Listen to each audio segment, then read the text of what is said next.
Welcome everybody to Rappin with ReefBum, a live talk show on YouTube. I'm your host, Keith Berkelhamer, and during each show I interview guests from the reef keeping community.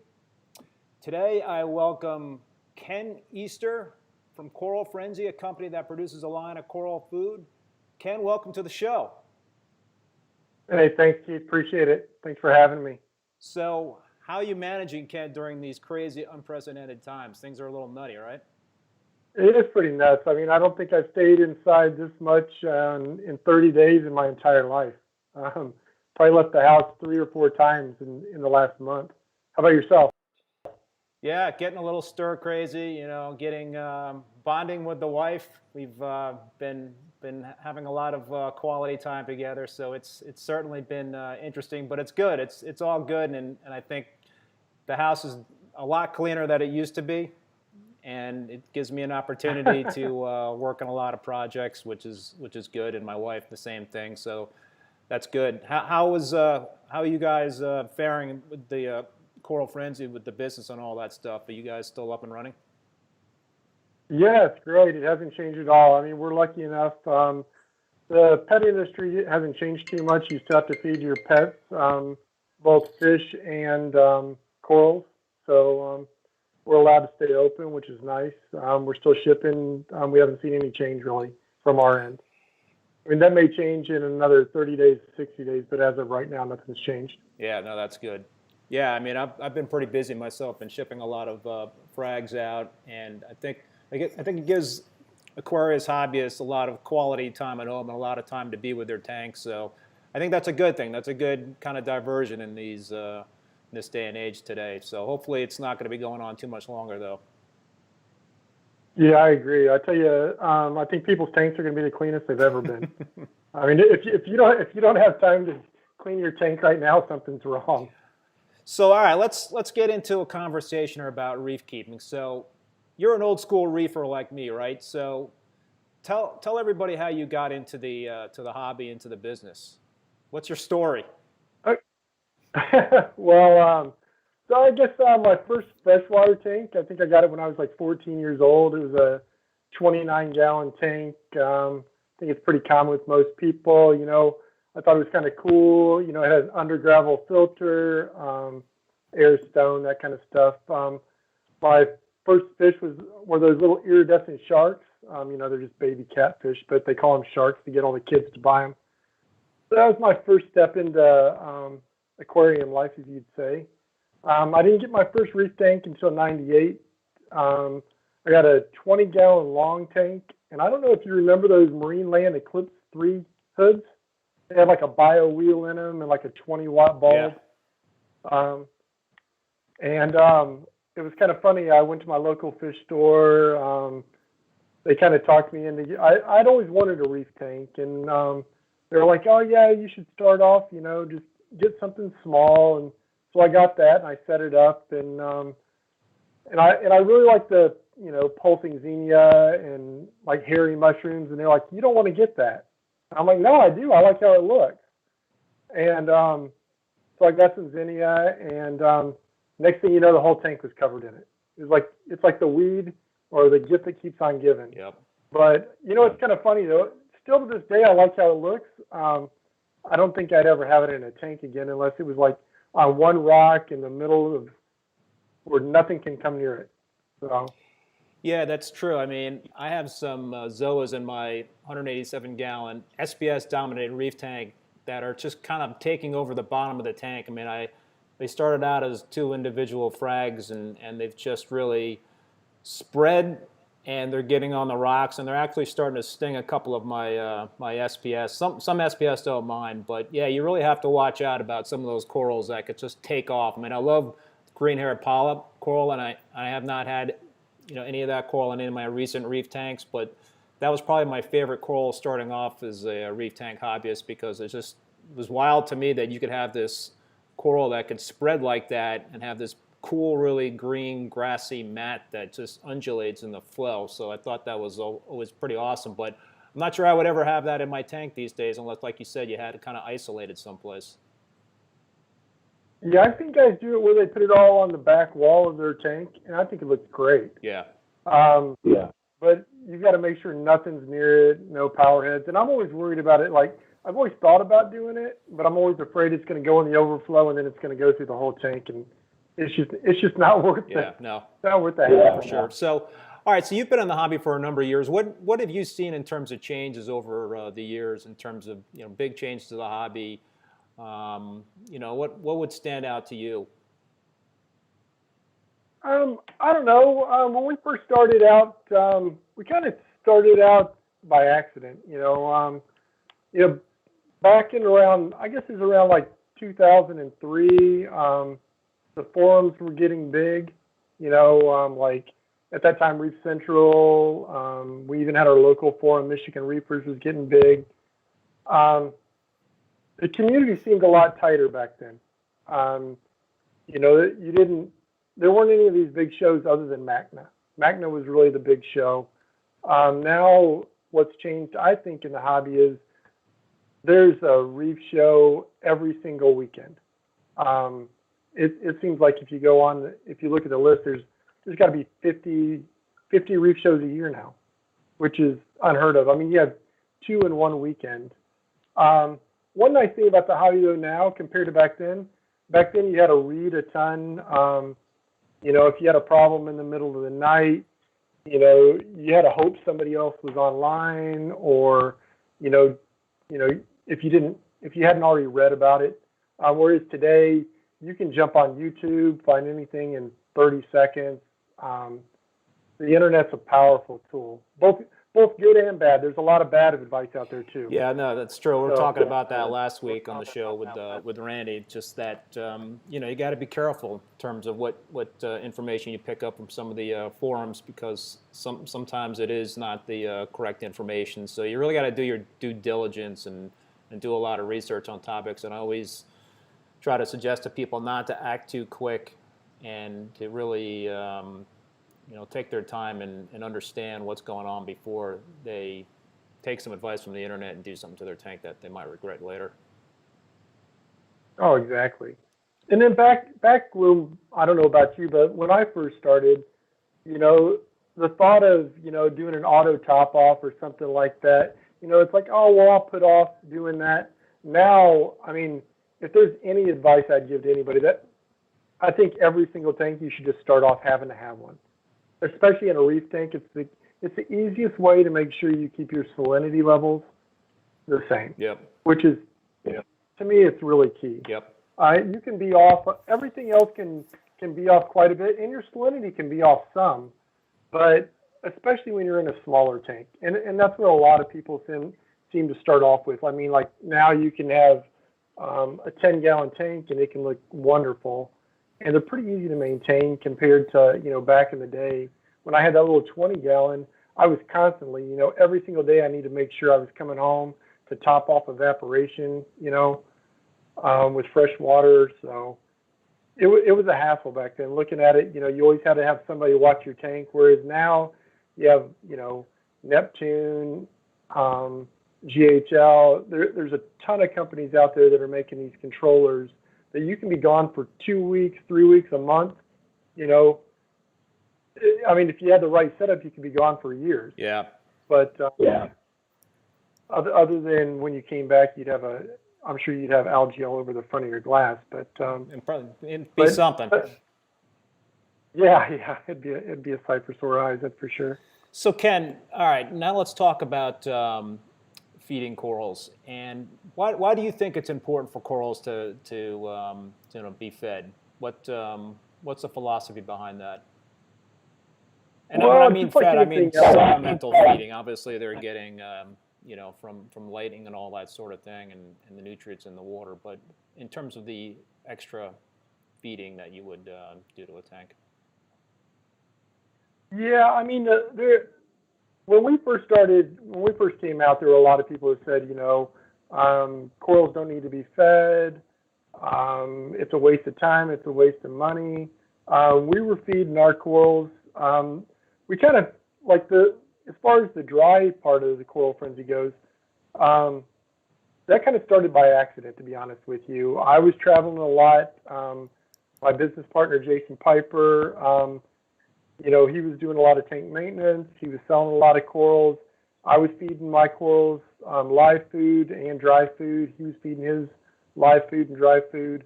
The problem is it seemed like every live food needed to be refrigerated. I'd go out of town, somebody'd watch my tank.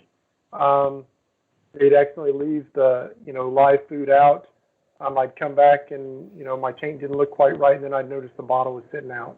So it was like, well, there's got to be an easier method to this.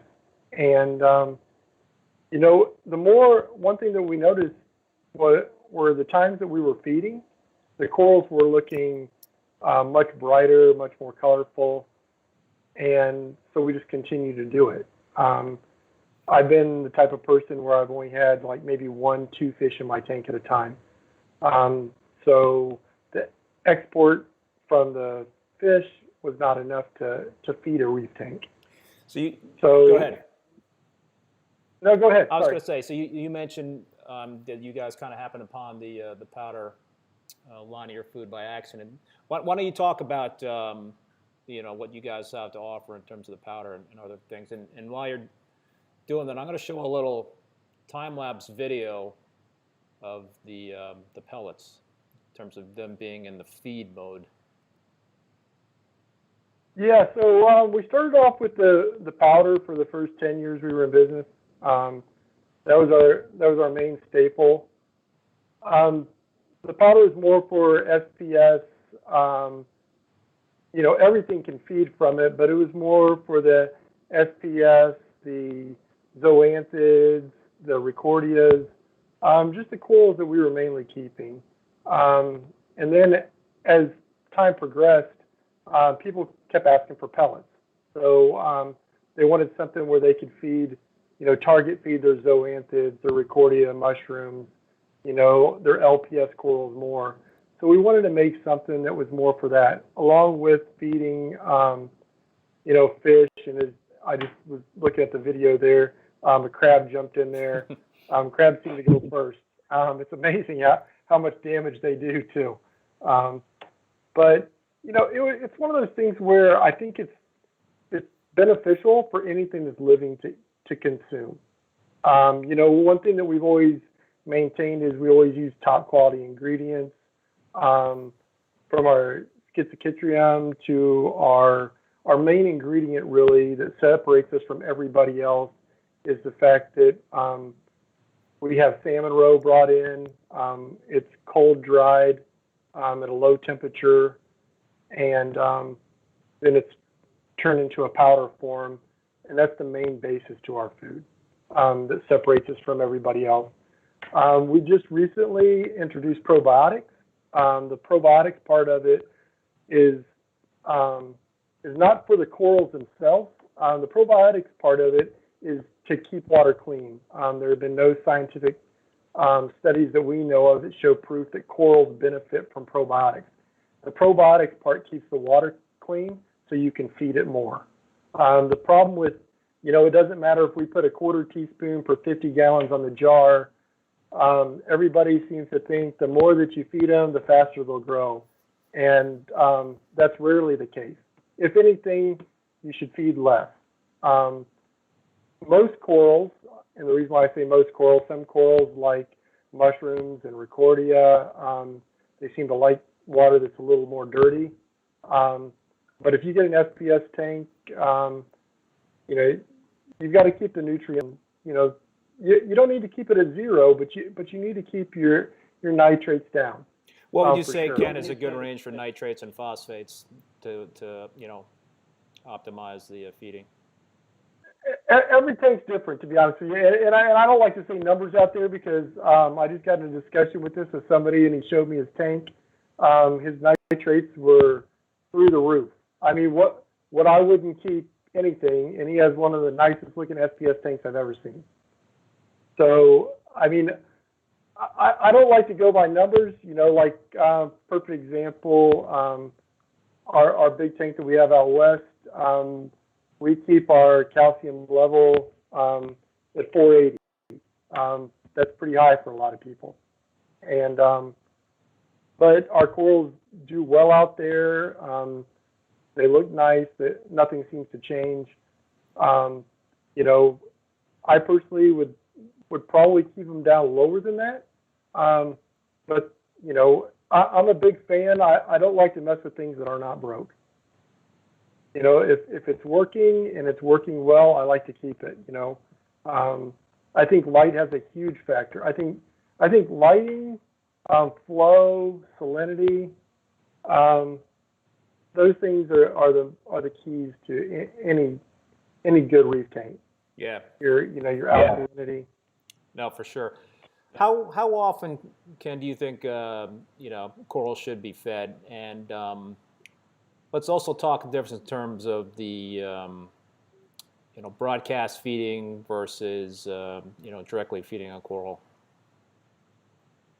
Yeah, so what we found is a lot of guys, there's like a 50-50 break between guys that broadcast feed and guys that target feed. I found that a lot of farm growers that are growing a lot of corals, they seem to broadcast feed a lot more. They just don't have the time to individually feed polyp per polyp of like the pellets, especially.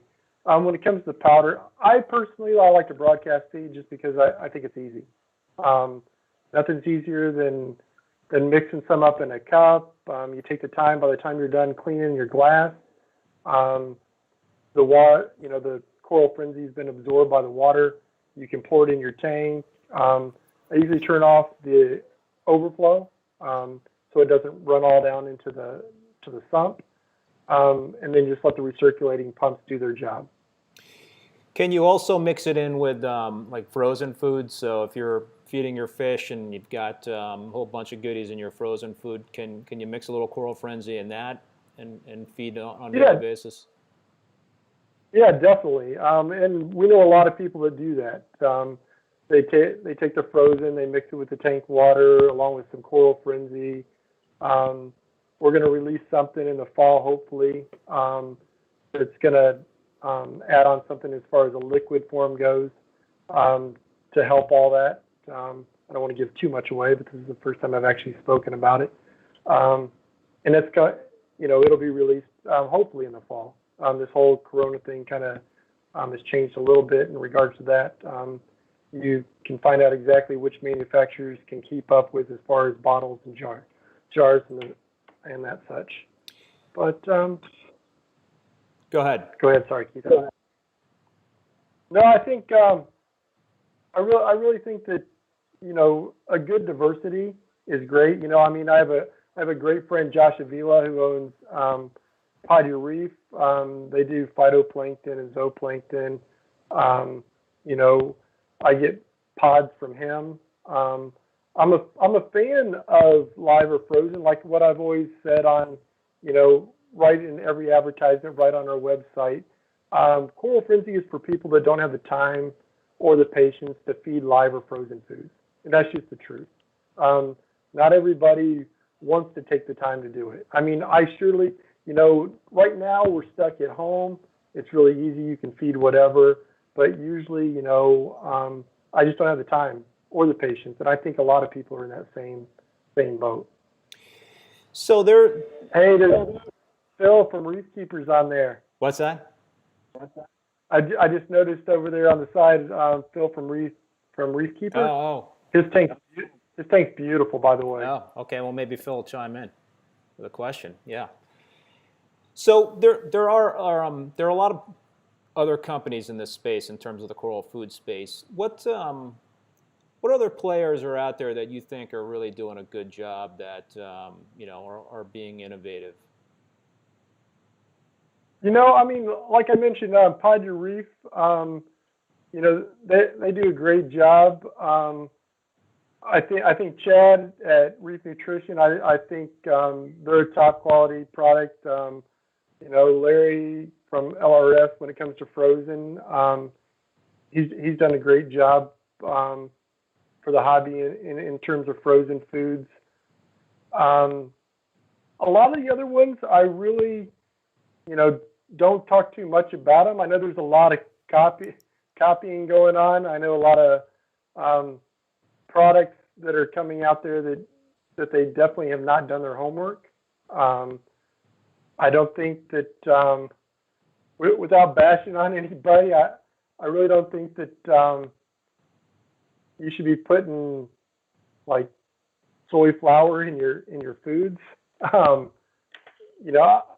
don't think you need filler, and that's the reason why we list every single thing out on our label. We always have, we always will. Now every single jar that we have has its own unique serial number. It can be traced back to the exact time that the jar was manufactured. There's nothing hidden, and that's what we'll always be. It just makes it a lot easier. I don't have to answer 50 questions or why is this in there. That's the beauty of the internet. I'm not a fan of putting garlic in food. Why is that? I don't think a lot of people that you read, have homemade recipes. I have my own homemade recipe called ReefBum Chum, and but I'm not going to be competing with you guys. That's for sure. There, Ken. I'm only selling T-shirts. I'm not selling the actual food. But when I was doing research and kind of putting together that blend, a lot of folks are using garlic extract, and I did use some of that in my food. What don't you like about garlic? Well, back I guess it's probably been about 8 or 9 years ago. There was a study that was pulled out that showed garlic's great for fish, but when it comes to corals, it doesn't seem to do anything for the corals. So that's the main reason why we decided not to put anything like garlic into our food. Plus, if somebody wants to add garlic powder, they can go out and find that, at their local grocery store. Everything that's in our food is not easily available. Definitely like the salmon roe, it's impossible. We're one of the few manufacturers that actually bring in the roe, dry it, and grind it down into a powder. And we do it at a low speed and a low temperature to make sure it keeps all its nutritional value. And there's a ton of nutritional value in salmon roe. How do you make that determination in terms of what ingredients have a good nutritional value for corals? I mean, what kind of research do you guys do, if you can kind of share anything? Well, we have independent labs look at everything. We break it down. We've tried countless things over the years. I can remember when we first started out, we thought we would get some urchin roe and dry it and grind it down and add it to the tank. Luckily, back then we were smart enough. Well, we still follow the same procedure, but back then we were smart enough just to add just a small amount to. I think it was maybe it was a 10 or a 20-gallon tank with just a few corals in it, and it killed the whole tank. Ooh. It was like, I mean, almost instantaneously. It was like, holy cow. I mean, something that lives in the ocean, you'd think they'd be pretty safe, but that's not always the case. So we've tested out a ton of ingredients over the years. Some of them have worked, some of them haven't. You know, not to go into too much detail, but well, one thing that's pretty well known, and I've talked about it several times, is the fact that we'd had oyster larvae in our food since the beginning. And the main reason why we got rid of that was because it's illegal to sell products into Australia and Japan that have oyster part of it. And it doesn't matter how dead it is, it doesn't matter. I mean, especially Australia. I mean, Japan, we could probably get around it with enough work. I mean, we spent a lot of years trying to do it, and we couldn't get through. Now I think we might be able to. Things have opened up a little bit in regards to that. But Australia, there's no way. Nothing that has once been alive or dead in regards to an oyster is coming into Australia. And I don't blame them. I mean, the Great Barrier Reef, I mean, they don't want to take any chance of, you know, anything happening to their oyster population there. Do you see more regulation in the future for the coral, you know, food industry? I mean, is that something that potentially could, you know, like you said, in terms of Japan and Australia, kind of altered what the ingredients you put into the food? Is that something that you have to be more aware of in the future? I wish, but I seriously doubt it. I'm getting lit up here on the phone. I seriously doubt it, and the reason why I say that is because the pet industry as a whole seems to close its eyes on a lot of things. I mean, you look at dog food and cat food. I mean, it varies so greatly between one brand to another. But one thing that I think is changing, and I hope it happens, and it's they do a pretty good job here in the saltwater industry, are people educate themselves on foods. It happens more and more as, you know, more people are going for healthier pets. The same thing happens with their corals. People want to know what's going into their tanks. The days of just putting marine, you know, phytoplankton or, you know, marine organisms on the side of a jar, those days are gone, and if not, I would say it's going to be short-lived. If you're not willing to disclose everything, you know, I think you're going to be in a lot of trouble, especially from state.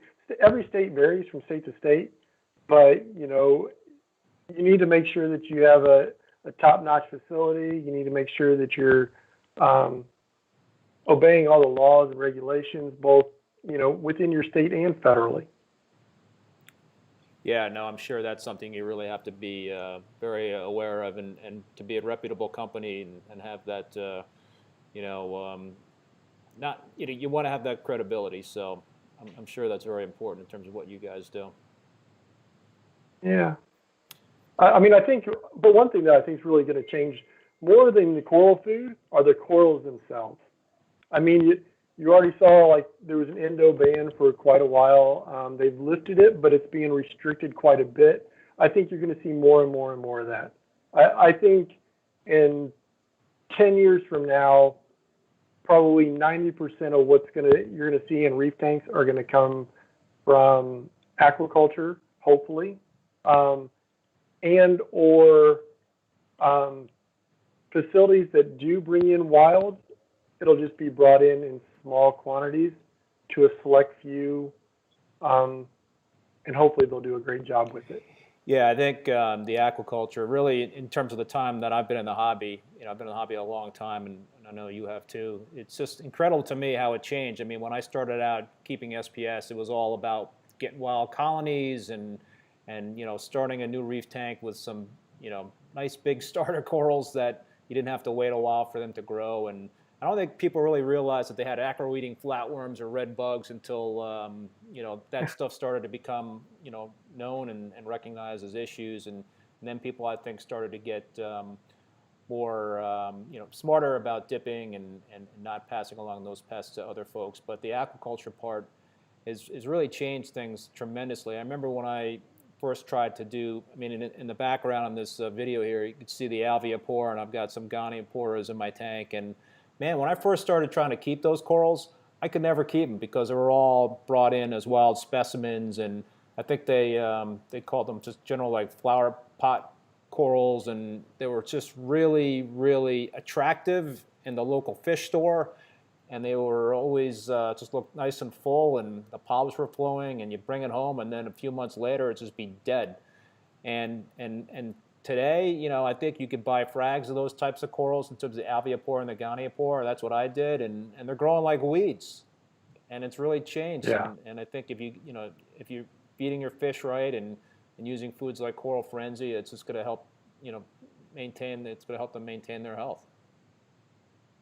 Yeah, I agree. I think that's the only way to go. And I think that's why, back in the old days, I hate to say it, when you and I were first starting out, you had to have a decent amount of money to start off in this hobby, basically because there was no question you were going to kill something. The corals were brought in wild. Like you said, they would be full of bugs or disease, or you'd have a coral look great one day, and the next day it'd RTN, and the next day it'd be gone. But then it was just basically food for your calcium reactor. But the nice part about it is there's so many aquaculture corals right now, that you can get a small frag with the faith that you can start off with 25 polyps, and it'll be a full colony in a year. Yeah, patience is the key.